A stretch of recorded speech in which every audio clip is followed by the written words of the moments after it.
In this Prager University course, I want to focus not on the evidence for God's existence, but on the benefits of belief. If God exists, then the world didn't just evolve by chance, but by deliberate design. There's an artist behind this incredible work of art, this big and beautiful world. If God exists, we're living in a great story, an epic like The Lord of the Rings, with real heroes and heroic tasks. Ultimately, all the twists and turns of this epic narrative will be paid off. Everything will make sense. It will even have a happy ending. Not necessarily, or even likely in our own lifetime.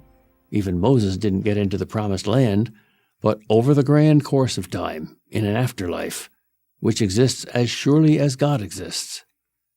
If God exists, the presence of evil, hard as it is to accept, makes sense. God allows it for a reason, namely to preserve our free will. And God will reconcile all injustices in the end. If there is no God, life is one big crapshoot. If God does exist, morality is a real, objective feature of the world. If there is no God, morality is just the rules we make up for this little game of life that we play. If God exists, love is the nature of an eternal reality.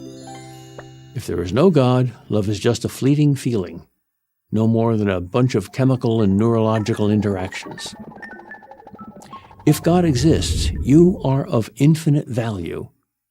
He knows you as a parent knows his child. He's accessible to you. If there is no God, each of us is as insignificant as a rock on an unknown planet. If God exists, death is conquered, because if there is a God, there is a reality outside of space and time. If there is no God, there is nothing immortal, and all the good things in life are destroyed forever. You and everyone you love and everything you think matters are all consigned to oblivion. If there is no God, life is pointless.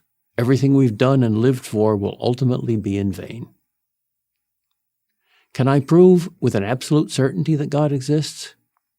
I can make the case that overwhelming evidence suggests that he does, but no, I can't prove that he exists with absolute certainty. That's likely part of his plan.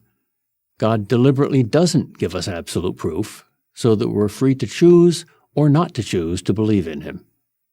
So, which way do you want to go?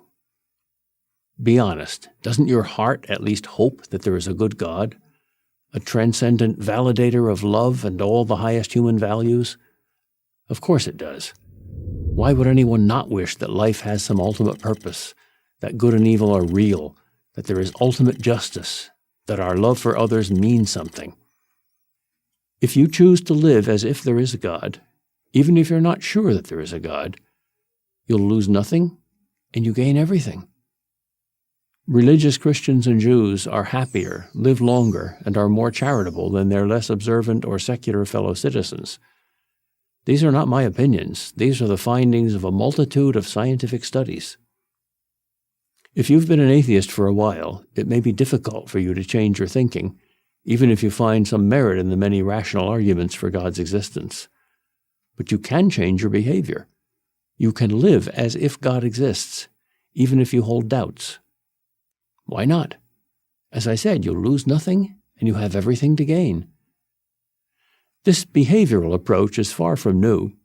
The Jews have long had a saying, "We will do, and we will understand," which acknowledges that action often precedes understanding.